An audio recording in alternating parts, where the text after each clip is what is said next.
यदा यदा हि धर्मस्य ग्लानिर्भवति भारत अभ्युत्थानम् अधर्मस्य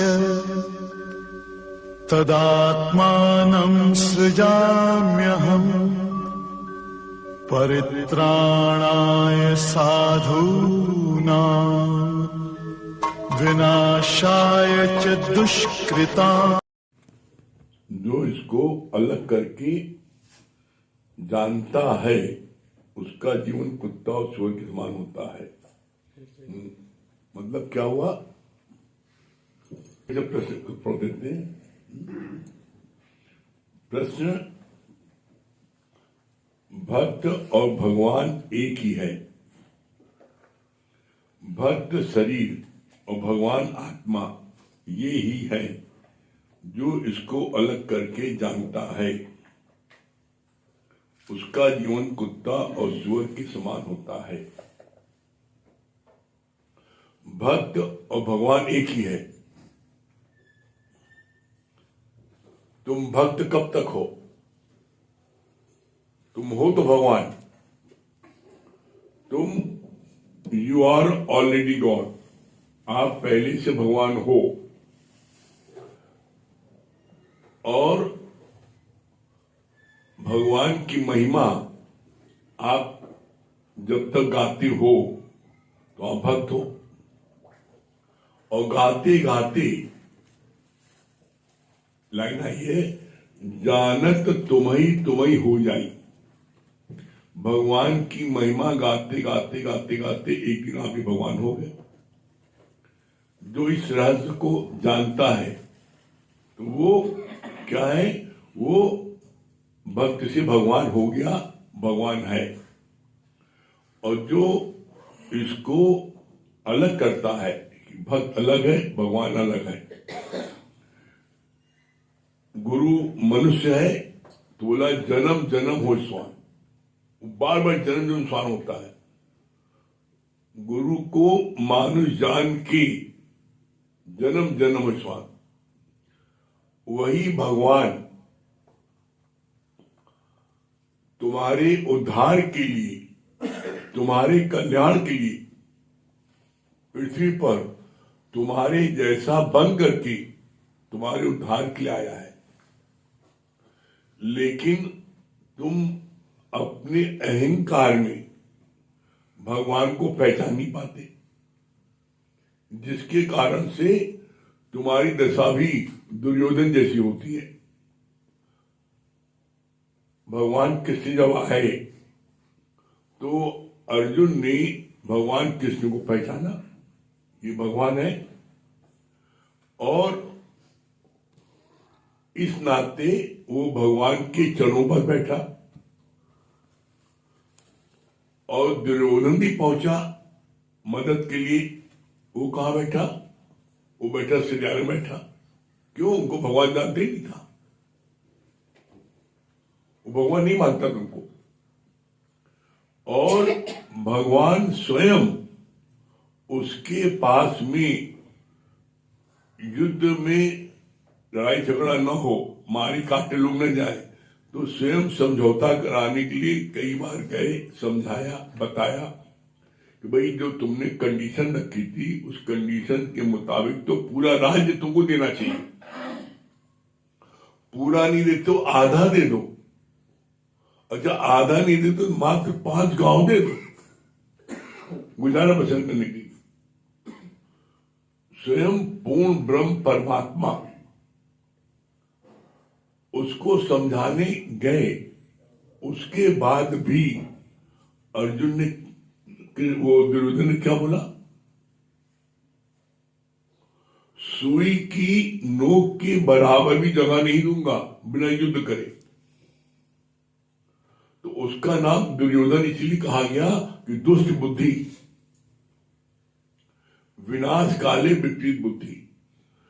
स्वयं परमात्मा भी इतना समझाने गए, बताने गए, उसके बाद भी वो नहीं माना और युद्ध के लिए अपने उसके अहंकार के कारण अपने सारे भाइयों मरवा दिया। इतनी बड़ी महाभारत हो गई। क्यों हो गई? क्योंकि वो अहंकारी था और झुकना नहीं आता था। उसने भगवान स्वयं कह रहे हैं, समझा रहे हैं, उसके बाद नहीं मान रहा।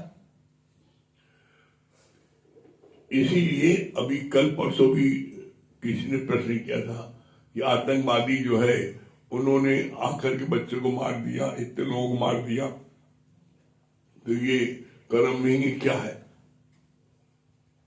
होनी होकर रहे, अनहोनी न हो। जिस समय जो होना है वो होकर रहेगा। लाख समझाओ। अब दुर्योधन को भगवान कृष्ण स्वयं समझाने गए, यहां तक कि उनको इतनी करुणा थी कि निर्दोष लोग न मारे जाए। तो जिस दिन युद्ध होने जा रहा था सुबह से, तो उसी दिन रात को फिर समझाने गए। लास्ट सब लोगों ने मना किया कि भाई आप उसको इतनी बार समझाने जा चुके हो और वो नहीं मान रहा, तो आप क्यों जा रहे हो? कहीं हम एक फिर लास्ट मौका ले लें। और लास्ट में समझाने, शाम को सभा लगी थी और समझाने गए, भाई कल युद्ध होने जा रहा है, अभी तो मान जाओ, मात्र 5 गांव दे दो, युद्ध टल जाएगा। नहीं माना। और भगवान कृष्ण को स्वयं उनको भी अब शब्द बोले, तुम का जानो राजनीति, जाओ गैया चढ़ाओ, इस सब चक्कर में न पड़ो। और फिर धमकी भी दे दिया। इतनी दुष्टता की कि भगवान को धमकी दे दिया कि जाओ गैया चढ़ाओ और इस सब चक्कर में पड़ोगे तो तुमको मैं बंद कर दूंगा अंदर जेल खाने में, तब ठीक होगी। तो कितना अच्छा बोला भगवान कृष्ण ने, कोशिश करो देख लो। तो इतना मूर्ख बुद्धि है कि उसने अपने सैनिकों को कहा पकड़ो इसको, बंद करो। तब भगवान कृष्ण ने अपनी लीला दिखाई है। जैसे ही सिपाही बढ़ने लगे, उसी समय पता लगा हजारों सूर्य का प्रकाश उस हाल में हो गया। जितने सैनिक दुर्योधन सब बिल्कुल आंखों के आगे कुछ नजर ही ना, इतना अंधेरा, इतना लाइट हो गई। भगवान उन्होंने छू गए। अगले दिन युद्ध हुआ। क्या हाल हुआ? मोह में व्यक्ति कितना अंधा हो जाता है। जब उसके 99 पुत्र मार दिए गए धृतराष्ट्र गंधारी की, तो मां को इतनी चिंता हुई, अब अकेला ही बचा है दुर्योधन, तो इसको मैं अगर अपने जो मैं आज जिंदगी में अपनी आंखों बंद कर रखा है, मेरी आंखों में इतनी पावर आ गई है कि यदि मैं इसको देख लूंगा तो उसका शरीर वज्र का हो जाएगा। तो उसको कहलाया कि फला जहां पर तुम हमसे इस समय मिलने आ जाओ, लेकिन जब आना तो एकदम निर्वस्त्र आना, कोई वस्त्र नहीं पहनना। भगवान कृष्ण तो अंतर्यामी थे। उन्होंने देखा गंधारी ने इसको अपनी आंख खोल देख लिया तो इसका शरीर वज्र हो जाएगा, तो इसको मार ही नहीं सकते, फिर पूरी बाजी पलट जाएगी। जब ये मारा नहीं जाएगा तो पूरी बाजी पलट जाएगी। तब इसलिए बोला नहीं, राम मर्यादा पुरुषोत्तम थे और कृष्ण जो है ये जो क्या, ये छलिया थे, ये 16 कलाओं के थे। तो इन्होंने जैसों को तैसा, ये नहीं हम साधु बने तुम चक्कू से मार दोगे, इन्होंने नहीं। जो जिस भाषा को समझता हूं उस भाषा को इस्तेमाल करता हूं। कृष्ण ने तो कृष्ण ने देखा कि ये दुष्ट बुद्धि अगर ऐसा इसका शरीर वज्र का हो जाएगा तो इसको कोई मान नहीं पाएगा। तो भगवान कृष्ण रास्ते में उसको मिल गए और कहा दुर्योधन भाई कहां जा रहे हो? कहा बस मिल जा रहे। इतना हुड हो गया, शर्म नहीं आते? इतने बड़ा हुड होगा तो अम्मा कैसे मिलने जा रहे हो? अरे कुछ तो पहन लो, कहने मना किया है कोई वस्त्र नहीं पहनना। अरे तो कहा मूर्खा दिलास, कुछ पत्ता उत्ता, कुछ छाल, कुछ तो ढको, इतना उठो जा रहे हो। तब देखो, इसलिए बोलते मूर्ख बुद्धि। तब भगवान कृष्ण से क्या बोलता है, आज तुमने सही राय दी है। और वो जब गया और गंधारी उसको देखा, जब देखा तो जहां पत्ता पड़ा तो वहां पर नजर नहीं जा सकती थी। तो गंधारी ने देखा तो अपना सिर पीट लिया, अरे सत्यानाश हो, ये तूने क्या कर दिया? मैंने तुझको कहा था ना निर्वस्ताना, तब क्यों किया तुमने? अरे माँ इतने बड़े हो गए, अरे गधाए बचपन तुमको पाला, नंगे दौड़ोगे थे, कितनी मतलब मार खाए हो, आज आने में क्या दिक्कत थी? तब गंधारी समझ जानती थी ये सब काम छलिया का है। उसने कहा रास्ते में किसे मिला था? क्या कहा मिला था? क्या बस कर दिया काम। तो तब भी देखो दुष्ट बुद्धि जो होता है ना, वो अपनी बात ऊंचे रखता है, चलो कोई बात नहीं ना। इसलिए नीचे नहीं सटाके थे। युद्ध में नियम है कि कमर के ऊपर मारो, युद्ध में नियम है कि कमर ऊपर वार करो, कमर नीचे वार नहीं करो। तो कमर नीचे नहीं सटका तो चलो यहां तो वार करेंगे नहीं, हम जीत गए। और उसको चॉइस देगी, तुम जिस चीज से चाहो युद्ध करना चाहो तुम युद्ध करो भीष्म से, और तुम युद्ध जीत जाओगे तुम मान लेंगे तुम्हारी सेना जीत गई, ये कंडीशन रखी। और भीष्म पिता वो जो है तुम्हारे भीम गदा युद्ध में चैंपियन थे, और दुर्योधन ने कहा यही गदा युद्ध करेंगे, तो बड़ा खुश हो गए भीम। और जब गदा युद्ध होने लगा तो भीम को तो पता नहीं था कि गंधारी ने कमाल कर दिया, इसका शरीर वज्र हो गया है। भीम मारते तो उसको गदा, तो इनकी गदा छलक के दूर दूर छटकती थी, और वो हंसता मारे हा तो भीम बड़ा परेशान। और जब भीम को वो मारे तो भीम को असर हो, परिणाम ये हुआ कुछ समय बाद उनकी दशा ये हो गई कि अब भीम अब हो सकता है बेहोश हो जाए, मारे जाए। तब ये लाइन आई है, दुखों से चोट खाई न होती तो प्रभु तेरी याद आई न होती। जब वो हारने लगे तो उन्हें किशन याद आई कि किशन से कोई दाव पे पूछे भाई क्या करे, हार रहे हैं।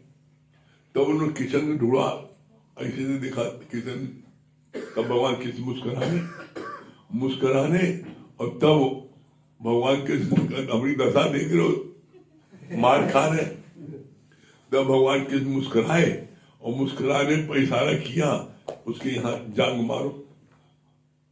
जब जांग मारो तो मारा जांग पर, तो बल्कि मतलब उन्होंने इशारों में ये जिक्र किया कि जांग के कैसे मारे। गदा युद्ध में तो कमर ऊपर मारा जाता है, नीचे नहीं मार सकते, नियम के विरुद्ध है। तो भगवान किसी इशारे ने कहा इसका जवाब हम दे देंगे, तुम मारो, तुमसे कह रहे हैं। और मारा, जब मारा तो घायल हो, थोड़ा वो घायल हो, उसके बाद में उसको वहीं गदा मारते मारते उसको मार दिया। तो बलराम उनके गुरु थे दोनों के, कृष्ण के बड़े भाई, वो ललकार के आए मैं भीम को छोड़ूंगा, मैं इसको मार दूंगा, इसने नियम का उल्लंघन किया है। तब कृष्ण आए, कहा भाई ये तो आपकी जांच थी है, नियम को उल्लंघन जब कौरवों ने किया तो आप मानने नहीं आए, आप तो दोनों गुरु है ना।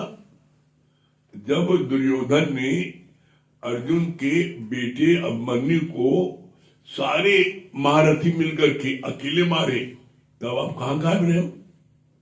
तब आप चले गए तीर्थ यात्रा में, अब आप कूद पड़े, ऐसा नहीं चलेगा, ये पासठी नहीं चलेगी।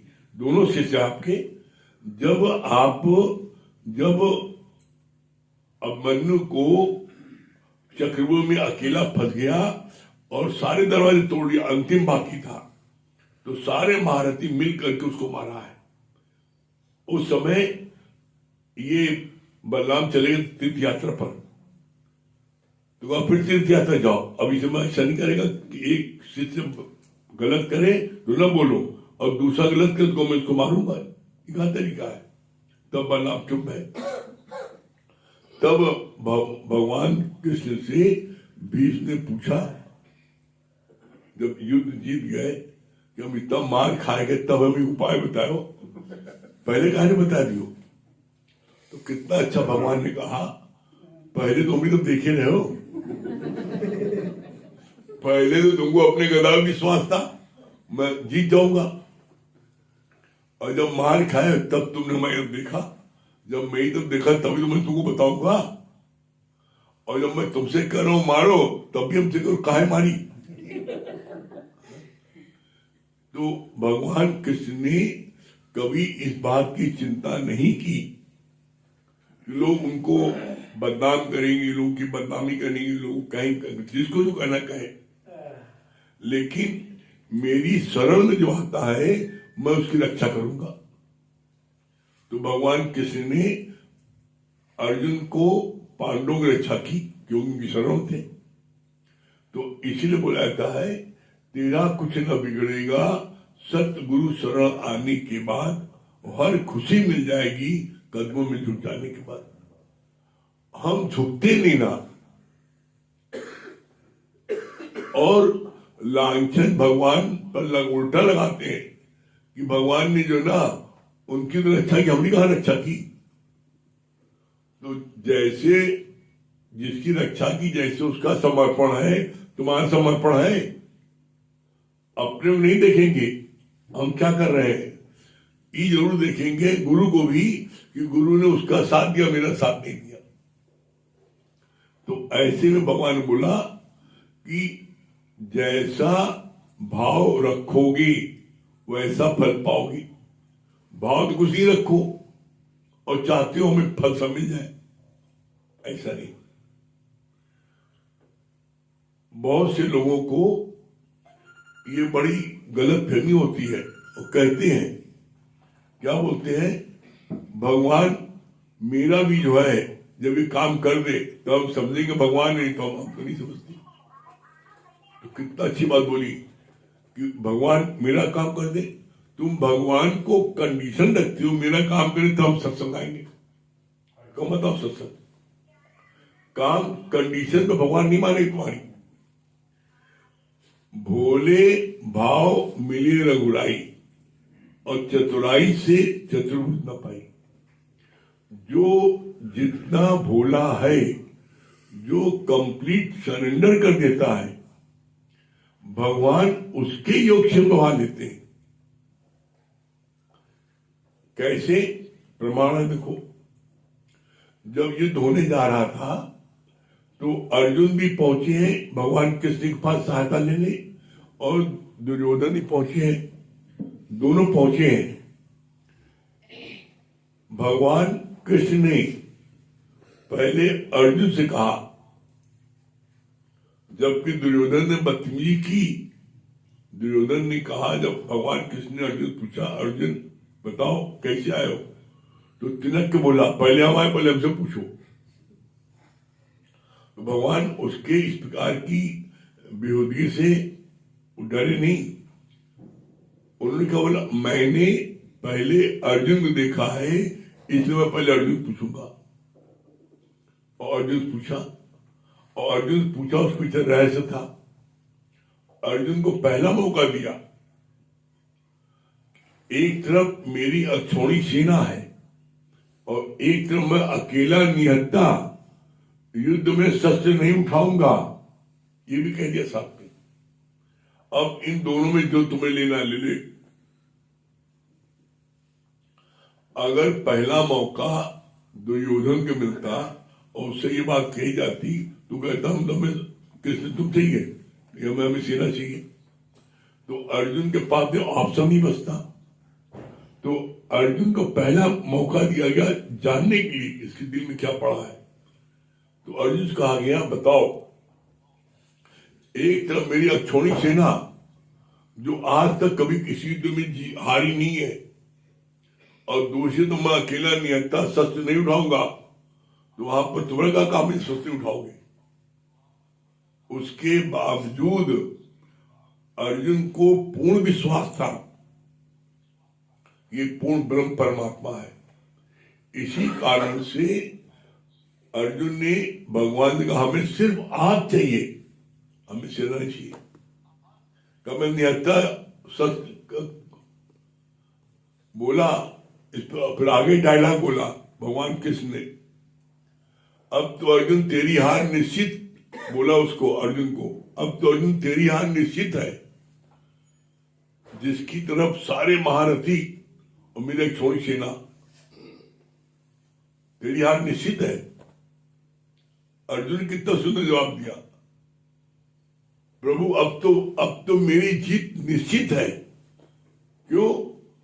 जितने छोड़ी सेना और जितने सेना है ये सब किससे भय है? ये सब आप ही पैदा हुए हैं, ये सब आप ही की तो है। तो जब पैदा करने वाला परमात्मा मेरी तरफ है तो मुझसे कौन जीतेगा? ये है विश्वास। इसलिए कहा जाता है न मैं काबे में, न मैं कैलाश में, न मैं मंदिर में, न मैं मस्जिद में, मैं तो विश्वास में और खोजी हुए तुरंत मिल जाए एक पल की तलाश में। विश्वास इसमें बोलते हैं अटूट विश्वास। गुरु में जब आपका अटूट विश्वास होगा, दुनिया की कोई ताकत आपको विचलित नहीं कर सकती, आपको अपने मार्ग से नहीं हटा सकती। और ये बात हमको कहने में लेस मात्र भी संकोच नहीं हो रहा है। मैंने ये विश्वास देखा हमारे सत्संग में। राम जी चौरसिया थे, उनके में अटूट विश्वास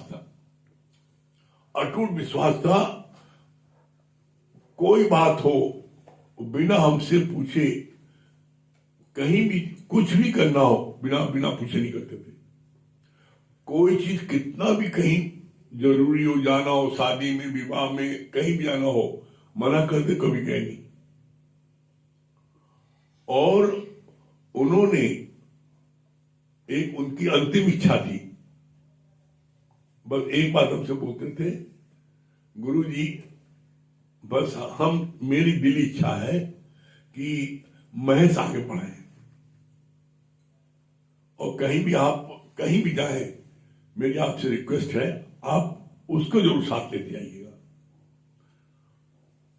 कितने लोगों ने, हमें ही पता है कितने लोगों ने उनको भड़काया, बहुत उल्टी पुल्टी बात भी कही, हमारे बारे में कहा, लेकिन उनका वो अटूट विश्वास, और इतने बोल्ड थे कि घर में अगर उनके सगे संबंधी आ जाए,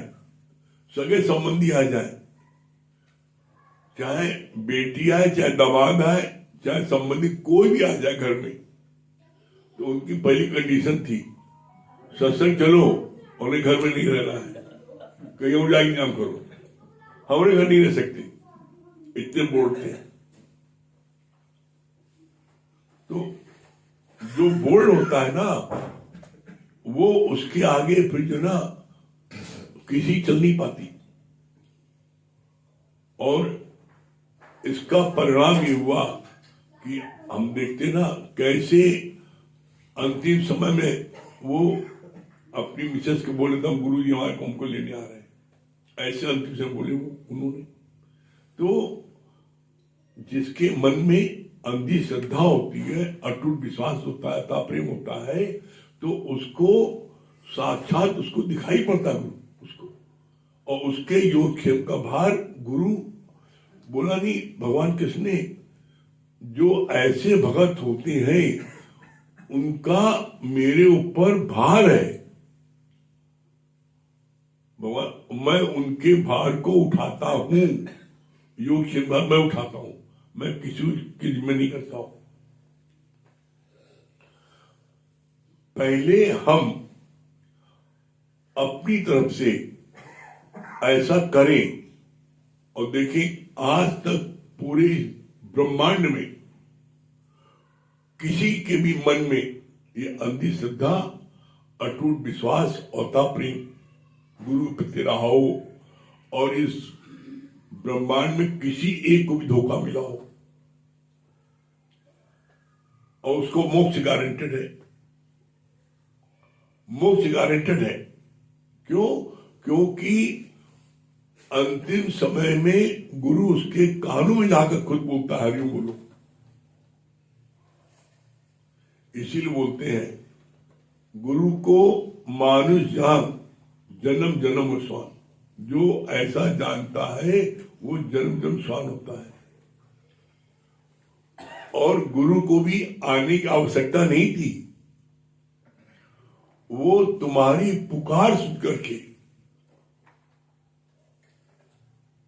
हे प्रभु, हे गुरु, मेरा उद्धार करो, तो तुम्हारे खातिर वो अस्क आकाश से पृथ्वी नीचे आता है, और नीचे आके तुमको ऐसे उठाता है।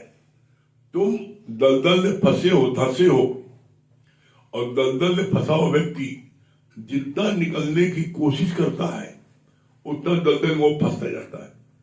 और दलदल में फंसा हुआ व्यक्ति को कोई जाकर के दलदल में जाके नहीं निकाल सकता। दलदल में फंसे व्यक्ति को निकालने के लिए सिर्फ एक उपाय है, ऊपर से कोई आए नीचे और उसको हाथ पकड़ ऊपर घसीटे, तब तो निकल सकता है। तो सदगुरु हमारे उद्धार के लिए अस्क से, आकाश से नीचे आता है और हमारा उद्धार करके फिर अंदर ध्यान जाता है। तो ये चीज जो ना, ये चीजें कब होगी? विश्वास सब फलदायक। जिसके मन में विश्वास होगा उसको ये फल मिलेगा, बाकी को नहीं। बाकी कोई सोचेंगे मिल जाएंगे, संभव नहीं। और ये बात हम अपने जीवन के अनुभव कहते हैं कि गुरु जी में विश्वास किया, और गुरु जी ने जो हम चाहते थे उससे भी 4 गुना ज्यादा दे दिया। कोई भी पिता अपने प्यारे बच्चे को चाहता है उसको क्या दे दे अधिक से अधिक। कोई माँ बाप ऐसा है धरती पर जो अपने प्यारे दुलारे बच्चों को सब चीज में दे। नालायक बच्चों को जब देता है तो प्यारे नहीं देगा। तो भगवान से मांगना भी क्या है? मांगने आवश्यकता नहीं है। हम छोटा बच्चा अपने माँ बाप से मांगता है कुछ क्या? लेकिन माँ बाप सब देते हैं। और हम तो देखते हैं माँ बाप बेचारे चाहे अपना पहने हो कॉटन का, उसको दिलाते हैं रेशम का। अपना पढ़े हो चाहे नगर महापाल का स्कूल, उसको पढ़ाते हैं कॉन्वेंट में। अपना चाहे नमक रोटी खाए, उसको खिलाते हैं मक्खन रोटी।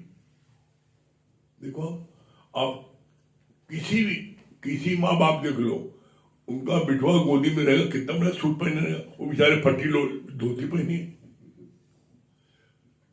उसके बाद भी जो नालायक बच्चे होते हैं वो माँ बाप की कदर नहीं करते, और जवाब क्या देते हैं? तुम अपने बच्चे को इतने प्यार पाल रहे, हम भी अपने बच्चे को प्यार पालने, तुम्हें क्या पाली? तुम तो एक्स्ट्रा हो। तुम हमें शिकायत कर रही हो, लेना दे रही हो कि हम जो है तुम्हें मर मार के पाला, तुम्हें इतना तुम्हारे लिए हमने वो किया, इतना कष्ट सहा, इतना। तो हम तो अपने बच्चे के लिए कष्ट सह रहे हैं, तो अपने बच्चे के लिए अपने बच्चे के लिए सह रहे हैं, भूल जाते हैं। लेकिन हाँ, ये वो बच्चे ये भूल जाते हैं, फिर जो माँ बाप वो भूल जाते हैं कि जो तुम आज कर रहे हो, जब तुम बूढ़े हो जाओगे तुम्हारा बच्चा तुम्हारा ऐसी करेगा। और हमने देखा है, कईयों हाथ देखा हमने, जो उन्होंने अपने माँ बाप के साथ किया, मारपीट किया, गाली गलौज किया, तो उनका इकलौता लौंडा उनसे मारपीट गाली गलौज करता है। जो बोगे वही काटोगे, ये ध्यान रखना। ऐसा नहीं है कि तुम बोया फूल बबूल का आम कहां से खाए, तुम पेड़ बो बबूल का और आम तुम्हें मिल जाएंगे, नहीं, ऐसा नहीं। तो भूल के भी ऐसा मत समझना कि तुम जो हो बबूल को पेड़ बो आम खाओ, ऐसा नहीं है। इसलिए समझ पग धरिए, समझ के पग रखो, समझ करके क्या करो, कर्म करो।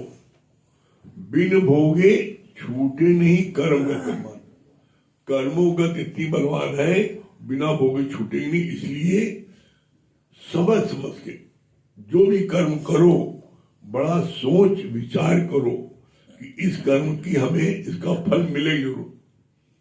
अच्छा करो अच्छा मिलेगा, बुरा करो बुरा मिलेगा। इसलिए कभी भूल के भी बुरा करने की सोचो नहीं, हर समय भला करो।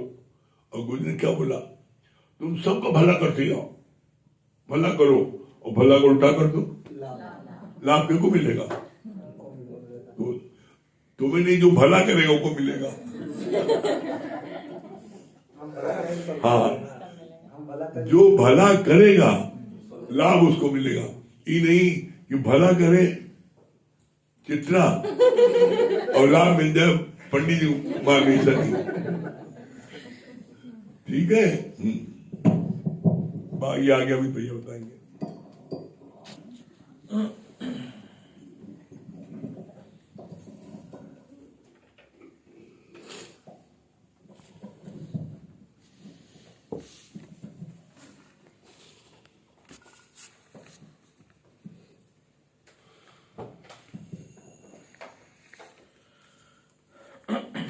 सभी को हरिओम। देखिए, न तुम भला करो और न तुम बुरा करो, जो परमात्मा करे समझ लो वही जो है उत्तम है। जैसे गुरुजी ने क्या बोला, सबसे उत्तम भक्ति क्या है? सबसे उत्तम भक्ति है परमात्मा की रजा में राजी रहना। और सबसे मूर्ख कौन है? जो परमात्मा के कार्य में टांग अड़ा। आप बताओ, जैसे पंखा चल रहा है, ठीक, अब तुम चुपचाप बैठ के हवा का आनंद ले सकते हो, लेकिन तुम आनंद ना लेकर अगर इस पंखे में उंगली डाल दो तो क्या होगा? कट जाएगी। तो ठीक इसी प्रकार भगवान का समय चक्र चल रहा है। आपको याद होगा पहले महाभारत आती थी तो ऐसे वो समय नाचता रहता था और बोलता था कि मैं समय हूं, मैं सबसे अधिक बलवान हूं। तो मन में आता था ये क्या बलवान है, वह भीम को देखे तो वो बलवान है, ये बलवान है। लेकिन कितने भीम आए और चले गए, आज समझ में आ रहा है कि भैया समय ही बलवान है। आप देख लो, तो सबसे बुद्धिमान वो है जो परमात्मा के द्वारा बनाई हुई पिक्चर को एज इट इज स्वीकार कर ले। और जब आप स्वीकार कर लोगे तो कहीं विरोध है ही नहीं, ना कहीं टांग फंसाओगे और ना कहीं टांग फंसवाओगे। क्यों? क्योंकि आप परमात्मा की रजा में राजी हो। और जो राजी नहीं होता उसका भी जान लो। कहा एक बार दो मित्र जंगल में कहीं जा रहे थे, तो जाते जाते काफी लंबा रास्ता बीत गया, थकान हो गई। तो मित्र ने कहा चलो मित्र थोड़ा सा विश्राम कर लेते हैं। तो उसमें से एक मित्र जो था वो बहुत नेगेटिव अप्रोच का था, वो हर चीज में कोई ना कोई कमी ढूंढ लिया करता था। तो कहा चलो मित्र आराम कर लेते हैं, विश्राम करने लगे। तो जब वो पेड़ के नीचे लेट के विश्राम कर रहा था तो उसकी निगाह ऊपर पेड़ पे गई। तो उसने क्या देखा पेड़ पे मुन्नी सी बेर लगी हुई। अब उसके मन में भाव आया कि वाह प्रभु, तुमको तो कोई शऊर ही नहीं है, इतना बड़ा पेड़ और इतनी सी बेर, इस पे तो तुमको तरबूज लगाना चाहिए था। इतना सोच ही रहा था कि झन से एक बेर उसकी नाक पे जा गई और वो झंझना के खड़ा हो गया। और क्या बोला, अरे शुक्र भगवान बेरे लगाए। अगर तरबूज और कटहल लगाए हो तो सोचो क्या हो। ठीक इसी प्रकार हम सबके जीवन में होता है, मेरे भी जीवन में हुआ है और आज भी मुझको महसूस होता है। इसलिए गुरुजी ने बोला कि thinking is not your real nature, सोचना तुम्हारा स्वभाव है ही नहीं। और फिर इसके आगे भी बोला, कहा सोचा सोच ना होई चाहे सोची लख बार। तुम्हारे एक बार सोचने में छोड़ो, तुम लाख बार सोच लो, लेकिन अगर तुम्हारे प्रारब्ध में नहीं है तो तुमको प्राप्त नहीं होगा।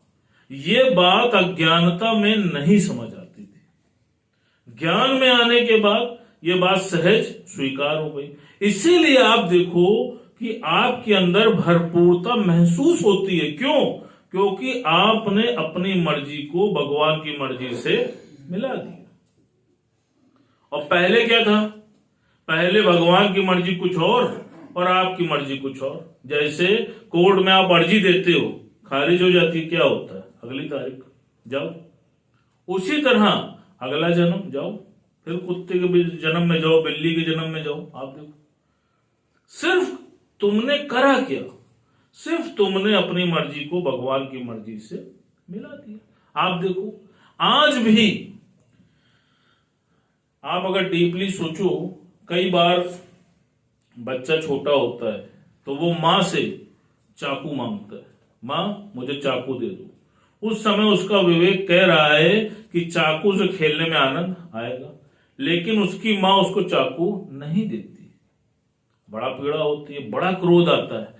लेकिन वही बच्चा जब बड़ा होता है तो वही कहता है, मां अच्छा हुआ तुमने हमें चाकू नहीं दिया। क्यों? क्योंकि आज उसकी समझ बड़ी हो गई, कल उसकी समझ सीमित थी। कहा ठीक इसी प्रकार जब तुम्हारी समझ भी विस्तृत हो जाती है तो देखो तुमको आनंद आता है कि नहीं आता है। और आज जो कोई भी जहां पर भी बैठा है, आप देखिए परमात्मा का शुक्राने में बैठा है कि नहीं बैठा, जीवन जीने में आनंद आ रहा है कि नहीं आ रहा है। यहां के पहले क्या थी? शिकवा और शिकायत। आनंद आ रहा था, डिप्रेशन आ रहा था, तनाव आ रहा था, कुंठा आ रही थी, क्रोध आ रहा था। आज गुरुजी ने क्या कहा? शुक्राना और मुस्कुराना, और रोज यहां पर आना। सब आ रहे हो, देखो कैसे मुस्कुरा रहे। अभी भी शादी में गए थे, मन नहीं लग रहा था, कब चलो भागो, जल्दी भागो। आप सोचिए कैसा गुरु के अंदर कैसी मैग्नेटिक पावर है। जैसे किसी मैग्नेट के सामने सुई अपने आप हिलती रहती है। सुई में पावर नहीं है, पावर उस मैग्नेट में है। जब तक उसके संपर्क में होती है उसमें मूवमेंट होता रहता है। इसी प्रकार तुम भी जब तक गुरु के संपर्क में रहते हो तुम्हारा भी मूवमेंट होता रहता है। अब सोचो किसी भी चीज का मूवमेंट बंद हो जाए तो क्या होता है? जय सीताराम हो जाता है। देखते हो ना, हार्ट की जब वो लाइनें चलती हैं तो जब तक लाइन ऊपर नीचे चलती रहती है इंडिकेशन है कि जीवित हो। और अगर सीधी हो गई तुम भी सीधे हो गए। इसी प्रकार परिस्थितियां ऊपर नीचे आती रहें तो समझ लेना बीट चल रही, और अगर सीधी हो गई समझ लेना काम हो गया। कुछ भी नहीं है, बहुत सरल। आप सोचो, मैं महसूस करता हूं कैसे गुरुजी ने मक्खन निकाल के तुमको दे दे कि लो बेटा मक्खन खा लो। कितना सरल ज्ञान कर दिया, कितना सरल विवेक कर दिया, कितना सरल मार्ग दिखा दिया। नहीं तो पहले हर जगह, जैसे पंखे वाला उदाहरण बताया, इसी तरह हर जगह घर में तुमसे मतलब हो या ना मतलब हो, हर जगह टांग फंसाए रहते थे। परिणाम क्या होता था? टांग टूट जाती थी, लोग दूर देख के दूर भागते थे, आ गया। आप सोचो अब क्या है? अब कहीं फंसाने की जरूरत भी है तो भी गुरु कहता ना गड्ढा ही फंसाना, ना टांग बाहर निकाला, जाओ सब सुरक्षित। आप देखो अब इच्छा तुम्हारी है। अगर गुरु की मति से चलोगे तो हर जगह सहमति भी पाओगे, सम्मान भी पाओगे। और अगर अपनी मति से चलोगे तो फिर सब जानते हो, 100 जूता खाए तमाशा घुसकर देखा न जाए। किसकी मति से चलना है?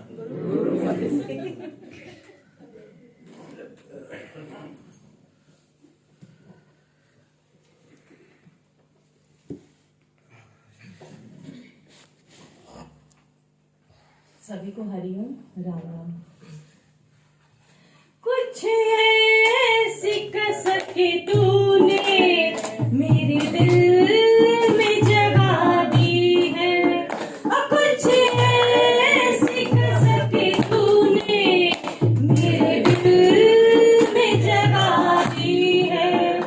सोचा था प्यास बुझेगी, सोचा था प्यास बुझेगी, तूने और बढ़ा दी है। कुछ ऐसी कसक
है क्या चीज मिलाती है सोचा प्यास बुझेगी सोचा प्यास बुझेगी तूने और बढ़ाती है कुछ ऐसी कसक तूने मेरे दिल में जगाती है कुछ ऐसी कसक तूने मेरे दिल में जगाती है।